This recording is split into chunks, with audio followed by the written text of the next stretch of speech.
Los accidentes cardiovasculares o infartos, como los conocemos, hoy también están incluyendo a la población joven. Antes se destinaba esto a cierta población que al tener ciertos hábitos o cierta alimentación o bien por la edad ya podría ser un factor de riesgo. Pero hoy vamos a analizar por qué los jóvenes también están dentro de estos posibles afectados con un tema cardiovascular. Y con nosotros está el doctor quien nos va a acompañar, ¿cierto, Lai? El doctor David Villegas. Mucho gusto. Encantada de tenerlo nuevamente acá. Gracias. Muchas gracias a ustedes por la invitación. Qué tema Gracias, más doctor. bonito, doctor. Y creo que es muy interesante porque muchas veces simplemente como que escuchamos, ¿verdad? Que gente por debajo de los 40 empezamos a ver que tienen afecciones cardíacas y todo. Y eso se espera usualmente cuando la persona tiene un poco más de edad. ¿A qué se puede deber esto? Hoy en día hemos tenido un cambio en lo que es la epidemiología de la enfermedad cardiovascular. Y lo que ustedes mencionan es algo que nosotros vemos constantemente. Cada día vemos personas más jóvenes teniendo complicaciones del corazón. Y esto va a estar asociado a una serie de factores. Sin duda alguna, lo que va a hacer la modificación en el estilo de vida, teniendo un estilo de vida que es cada vez menos sano, menos actividad física, el tipo de alimentación que no es el adecuado. Definitivamente el manejo del estrés es una situación que nos ha generado una gran cantidad de enfermedades en pacientes principalmente jóvenes. Toda esta situación de la pandemia, que tuvimos un enclaustramiento muy importante de toda esta población, generó una gran cantidad de tensión y de estrés a nivel psicológico y a nivel social, y definitivamente factores de riesgo que anteriormente no teníamos. El arma más perfecta que el ser humano ha inventado para acabar con la vida de otra persona es el cigarrillo.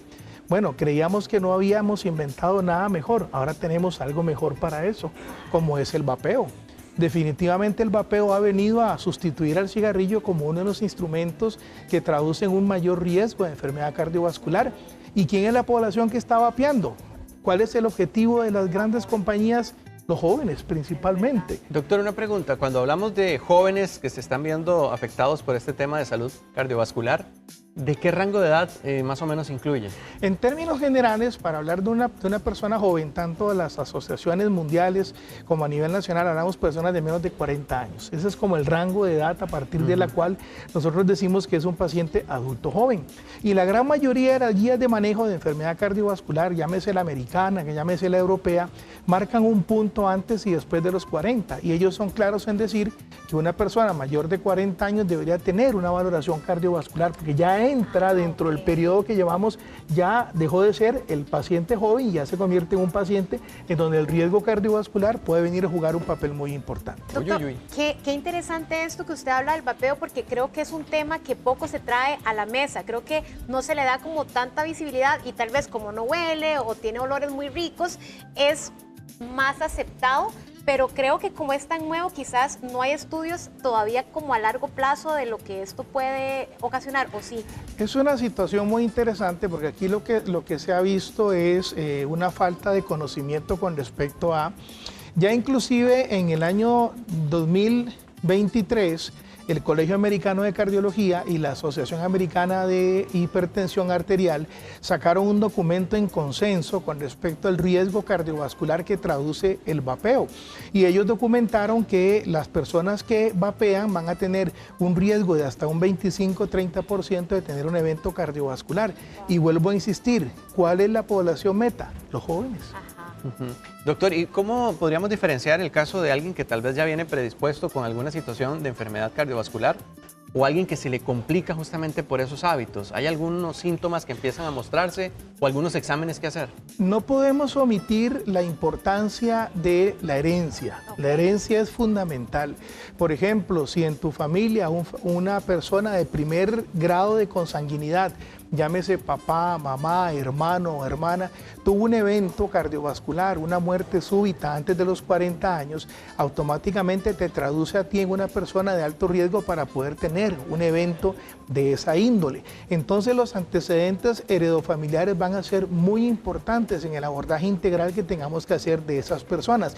Mientras que en las demás, obviamente, a la hora de hacer la valoración integral, empezamos a documentar factores de riesgo, como por ejemplo el fumar, el vapear, el tomar licor de manera excesiva, la hipertensión controlada o no y otras enfermedades como la diabetes o el colesterol alto, que por eso se recomienda al menos una vez al mes hacerse un chequeo de todos estos parámetros, que con un simple examen de sangre podemos tener una certeza de cuál podría ser tu comportamiento desde el punto de vista cardiovascular. Doctor, según su amplia experiencia, ¿cuál ha sido el caso de la persona más joven con un infarto que usted ha conocido? Ok. Hace un par de años tuvimos la oportunidad de ver un paciente de 22 años Wow. con un infarto extenso. Cuando el paciente llega al servicio de emergencia, por la edad es muy poco probable que uno piense en una enfermedad cardiovascular, en un infarto. Obviamente insistimos en lo que era el consumo de tóxicos porque los pacientes jóvenes, una de las principales causas de infarto es el consumo de tóxicos, de este montón de drogas que hay hoy en día que también son muy deleterias para el corazón. Y el interrogatorio de manera insistente, prácticamente insistíamos, valga la redundancia, y él nos decía que no.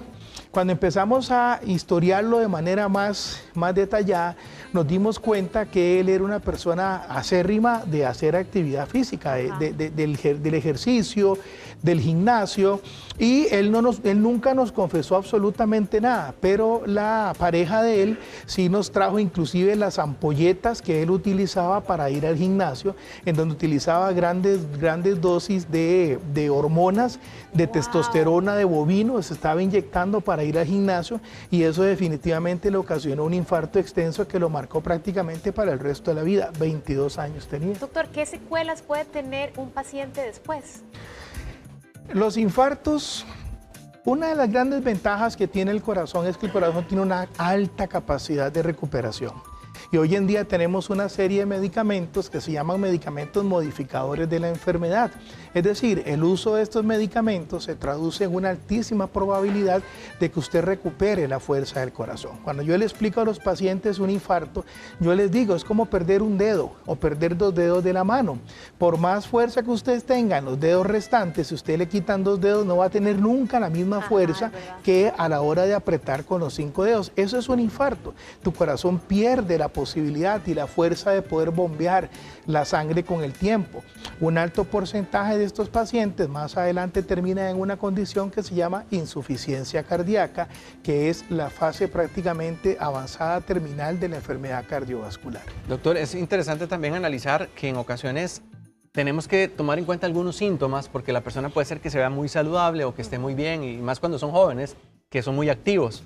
Pero también hemos visto casos de jóvenes que practicando deporte o haciendo alguna actividad física tienen un infarto, una muerte súbita. En esos casos, ¿cómo detectar cuáles son esas señales? Generalmente la enfermedad cardiovascular nos habla. En un estudio que se publicó recientemente nos indicaban que el 47% de los infartos el paciente tenía manifestaciones previas. ¿Cuáles manifestaciones? Sin duda alguna el pilar del infarto es el dolor torácico. El dolor en el pecho, el dolor en la región central de lo que va a ser el tórax, es un dolor que oprime, intenso, de una magnitud muy importante. Generalmente se acompaña de falta de aire, de ahogo, dificultad para respirar, sudoración fría, mareos, náuseas. Y esta publicación nos decía de manera muy importante cuando ese dolor se va no solamente hacia el hombro izquierdo, sino también hacia el hombro derecho. Es decir, lo que decimos nosotros, la irradiación hacia ambos hombros es uno de los síntomas que más antecedió al infarto.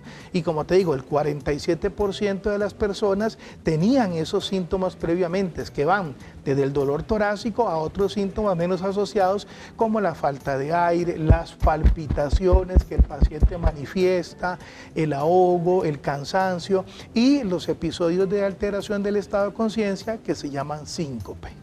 Doctor, esta irradiación es lo que puede hacer la diferencia entre los pacientes que presentan ansiedad, porque se comparten algunos síntomas. Cuando yo hablo con los compañeros en el hospital y con los residentes, los médicos en formación, siempre les digo de que hay que tener mucho cuidado con el diagnóstico de ansiedad. Hay que tener mucho cuidado con encajonar al paciente dentro de una crisis de ansiedad. Muchas veces realizamos comentarios que no son adecuados. Ahí viene fulanito de tal, el ansioso, ahí viene fulanita de tal, la ansiosa. Y tenemos que tener mucho cuidado porque una crisis de pánico, las manifestaciones que el paciente tiene, el dolor, la apretazón en el pecho, el ahogo, la falta de aire, la sudoración, el mareo, es muy difícil de distinguir de un infarto. Entonces tenemos que ser muy cuidadosos a la hora de abordar a estos pacientes y nunca perder la perspectiva de que estamos ante un paciente que si lo que tiene es una crisis de ansiedad, igual es una situación patológica que tenemos que darle tratamiento. Yo pensaba también en un tema de la forma en la que uno aborda una situación como esta, porque quizás en el momento de sentir estas cosas, pues entra también uno en crisis, ¿verdad? Y en el caso de los jóvenes, que a veces más bien, no es nada, ¿verdad?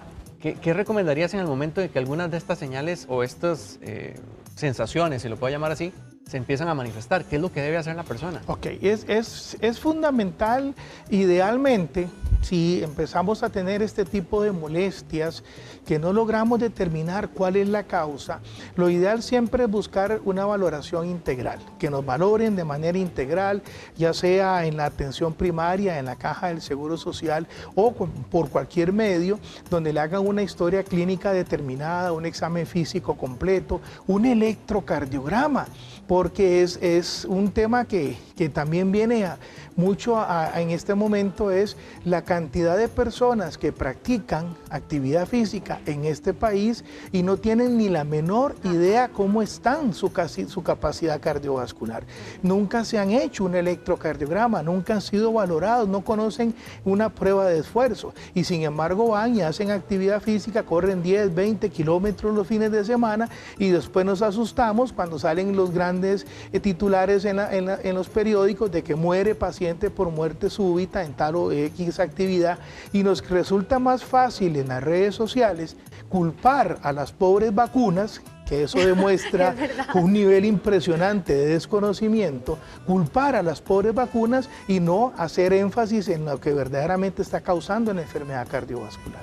Ahora, doctor, está la parte que compartió Dani, los jóvenes que no le dan pelote, que no es nada, pero está otra parte de la población que es joven, que tiende a ser más hipocondriaca, que todo llega y lo revisa. Es que en TikTok decía que yo vi, es que en ChatGPT decía que si tal vez la persona es joven y opta por hacerse un electrocardiograma, si ese electrocardiograma sale dentro de los parámetros o rangos normales, ya la persona puede quedarse tranquila o tendría que optar por otros exámenes. Esa es una realidad a la que nos enfrentamos hoy en día. Hoy en día nos llegan los pacientes a la consulta y prácticamente nos llegan con el diagnóstico sobre el escritorio. O sea, lo que yo tengo es esto, porque ayer vi en Google, ayer vi en ChatGPT, y lo que yo tengo es esto. Esto es parte del día a día, o sea, es la realidad que tenemos hoy en día y con lo cual tenemos que lidiar. Tenemos que ser muy detallistas a la hora de evaluar al paciente, no perder la perspectiva, mantener la objetividad. Yo siempre le digo a mis estudiantes, recuerden que la medicina es un arte y una ciencia, y parte del arte es eso, sentar con el paciente, bueno, vea, usted presenta esto, está bien, puede ser lo que usted me trae aquí, porque hasta el documento te lo traen impreso y te dicen esto es lo que yo tengo, o sea, esa es la realidad, pero hacer estudios de manera objetiva, un electrocardiograma, esa pregunta es muy interesante y esa revisión ya se llevó a cabo. Una persona con un electrocardiograma completamente normal tiene un 90% de sensibilidad, de certeza de que su corazón está bien. Pero recordarles que el electrocardiograma es un estudio estático, no es un estudio dinámico. Si la persona está teniendo síntomas o molestias cuando hace actividad física, cuando va al trabajo, cuando camina, entonces tenemos que hacerle un estudio dinámico para ver cómo responde el corazón al esfuerzo, como por ejemplo una prueba de esfuerzo. Claro. Una prueba de esfuerzo. Esa es la prueba de esfuerzo, ¿de qué consiste? Para entender bien la prueba de esfuerzo, hay varios parámetros que los podemos utilizar. Es un estudio dinámico en el cual monitorizamos al paciente. Lo podemos hacer en una banda, como las bandas que utilizan para caminar en los gimnasios. También puede ser en una bicicleta ergométrica o inclusive en diferentes tipos de dispositivos que nos ayudan a ver cómo responde el corazón al esfuerzo físico. Conforme vaya aumentando el nivel de esfuerzo del paciente, lo estamos monitorizando, le estamos tomando la presión arterial y vemos cómo responde ese corazón y si se producen cambios, no solamente desde el punto de vista de la sintomatología del paciente, que te vaya a decir, doctor, me está doliendo el pecho, me falta el aire, me siento mal, estoy viendo mal, estoy viendo borroso, sino lo que estamos viendo también nosotros de manera constante en el electrocardiograma continuo que estamos haciendo en ese momento. Qué interesante. Y antes de que se nos vaya el tiempo, Doc, ¿el sueño juega un papel importante en esto, la calidad de sueño? Es fundamental, vean, es insistente la necesidad de no solamente la cantidad, sino la calidad del sueño. Hace un par de años salió una revisión muy interesante en un journal que se llama New England, que es una de las que decimos nosotros las Biblias de la medicina, en donde sale un estudio muy interesante que dice que las mujeres que duermen menos de 8 horas al día van a tener un incremento de hasta un 15 a 20% Wow. de tener un evento cerebrovascular, lo que conocemos popularmente como derrame cerebral. Entonces el sueño es fundamental para todos estos periodos y hace un par de años se sale un documento que dice que la presión arterial que se produce durante el periodo de sueño no solamente traduce mayor riesgo de enfermedad cardiovascular, sino que es la principal causa de enfermedad cerebrovascular en la población hoy en día, dándole la hincapié de que el periodo de sueño es el periodo de descanso. Y si no descansamos durante ese momento, todo nuestro sistema cardiovascular paga las consecuencias. Qué interesante esto, porque muchas veces decimos como, yo me la juego con 5 horas y yo estoy bien. Doctor, de verdad, gracias. Esta entrevista estuvo chivísima porque creo que nos dio mucha claridad y también para crear conciencia en la gente joven. Así que, ¿cómo podemos encontrarlo en redes sociales, en WhatsApp? Bueno, tenemos una página en Facebook y en redes sociales que se llama Cardiología Integral y ahí estamos para todas las personas que con muchísimo gusto podamos disipar cualquier consulta. Gracias, doctor. Con mucho gusto. A ustedes. Y llegó la